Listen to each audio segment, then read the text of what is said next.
غزوہ تبوک اسلامی تاریخ کا ایک اہم موڑ تھا۔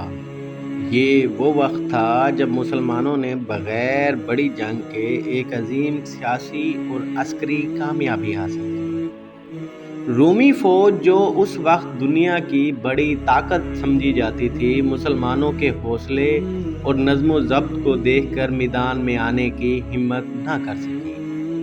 جب یہ خبر پورے عرب میں پھیلی تو قبائل کو ایک حقیقت سمجھ آ گئی۔ اب مدینہ کی ریاست صرف ایک چھوٹا سا قبیلہ نہ رہی، یہ ایک مضبوط، منظم اور باوقار ریاست بن چکی تھی۔ قبائل جو پہلے انتظار میں تھے، جو دیکھ رہے تھے کہ اسلام کامیاب ہوتا ہے یا نہیں، اب ان کے دلوں میں ایک نیا سوال پیدا ہوا: کیا ہمیں بھی اسلام قبول نہیں کر لینا چاہیے؟ یہی وہ وقت تھا جسے تاریخ میں عام الوفود کہا جاتا ہے، یعنی وفود کا سال۔ قبائل کے نمائندے جوگ در جوگ مدینہ آنے لگے۔ مدینے کا ماحول بدلنے لگا۔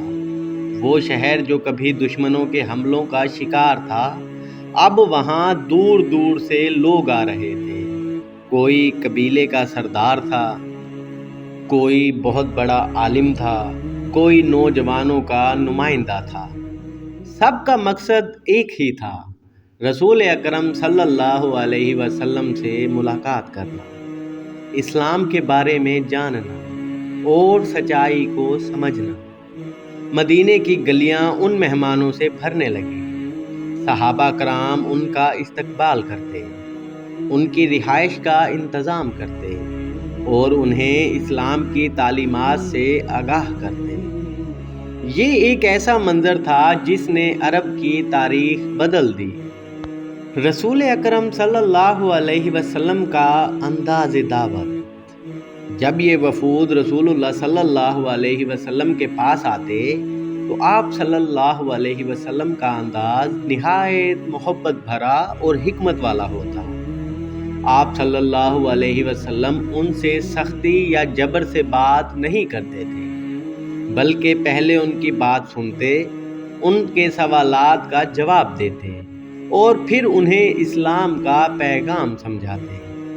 آپ صلی اللہ علیہ وسلم بتاتے کہ اللہ ایک ہے، وہی عبادت کے لائق ہے۔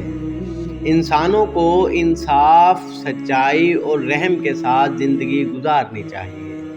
یہ سادہ مگر گہری باتیں لوگوں کے دلوں میں اتر جاتی تھیں۔ ان وفود میں ایک مشہور وفد قبیلہ عبد القیس کا تھا۔ یہ لوگ مشرقی عرب سے آئے تھے۔ انہوں نے رسول اللہ صلی اللہ علیہ وسلم سے عرض کیا: یا رسول اللہ صلی اللہ علیہ وسلم، ہم دور دراز علاقے سے آئے ہیں اور ہم ہمیشہ آپ کے پاس نہیں آ سکتے، لہٰذا ہمیں اسلام کی بنیادی تعلیمات بتا دیجیے۔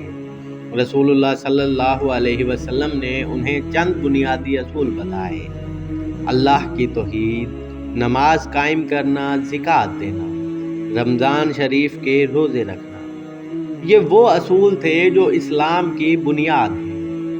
یہ وفد خوشی خوشی واپس گیا اور اپنے علاقے میں اسلام پھیلانے لگا۔ ایک اور مشہور وفد بنی تمیم کا تھا۔ یہ قبیلہ اپنی بہادری اور فصاحت کے لیے مشہور تھا۔ جب یہ لوگ مدینہ آئے تو انہوں نے اپنے خطیب کو آگے کیا۔ اس نے بڑی فصاحت سے اپنے قبیلے کی تعریف کی۔ اس کے جواب میں رسول اللہ صلی اللہ علیہ وسلم نے ثابت بن قیس کو بلایا۔ انہوں نے اسلام کی عظمت اور اللہ کی حمد بیان کی۔ پھر شاعر حسان بن ثابت نے اشعار پڑھے۔ ان کے الفاظ اتنے مؤثر تھے کہ بنی تمیم کے لوگ متاثر ہوئے بغیر نہ رہ سکے۔ بالآخر ان میں سے بہت سے لوگ مسلمان ہو گئے۔ یمن کے قبائل کا اسلام قبول کرنا: جن علاقوں میں اسلام تیزی سے پھیل رہا تھا، ان میں یمن بھی شامل تھا۔ یمن کے کئی قبائل نے رسول اللہ صلی اللہ علیہ وسلم کے پاس وفود بھیجے۔ وہ اسلام کے اصول کو سمجھنا چاہتے تھے۔ رسول اکرم صلی اللہ علیہ وسلم نے انہیں تعلیم دی اور بعض صحابہ کو وہاں بھیجا تاکہ وہ لوگوں کو قرآن اور دین کی تعلیم دے۔ یوں اسلام کا پیغام جنوبی عرب تک پہنچ گیا۔ یہ وہ دور تھا جب اسلام تلوار کے ذریعے نہیں بلکہ کردار کے ذریعے پھیل رہا تھا۔ لوگ دیکھ رہے تھے کہ مسلمانوں کی زندگی میں انصاف ہے، اخلاق ہے، ایمانداری ہے۔ رسول اللہ صلی اللہ علیہ وسلم کا کردار ایسا تھا کہ لوگ متاثر ہوئے بغیر نہیں رہتے تھے۔ یہی وجہ تھی کہ قبائل خود مدینہ آ کر اسلام قبول کرنے لگے۔ اب مدینہ صرف ایک شہر نہیں رہا تھا، یہ علم کا مرکز بن چکا تھا۔ یہاں قرآن کی تعلیم دی جاتی تھی، یہاں اسلام کے قوانین سکھائے جاتے تھے، یہاں سے اسلام کا پیغام پورے عرب میں پھیل رہا تھا۔ ہر آنے والا وفد کچھ سیکھ کر واپس جاتا تھا اور پھر اپنے علاقے میں اسلام کا پیغام پھیلاتا تھا۔ عام الوفود اسلام کی تاریخ کا ایک اہم مرحلہ ہے، کیونکہ اس سال عرب کے زیادہ تر قبائل مسلمان ہو گئے۔ اسلام پورے جزیرے عرب میں پھیل گیا، مدینہ ایک مضبوط اسلامی ریاست بن گیا۔ یہ سب رسول اکرم صلی اللہ علیہ وسلم کی حکمت، صبر اور بہترین اخلاق کا نتیجہ تھا۔ عام الوفود ہمیں ایک اہم سبق دیتا ہے۔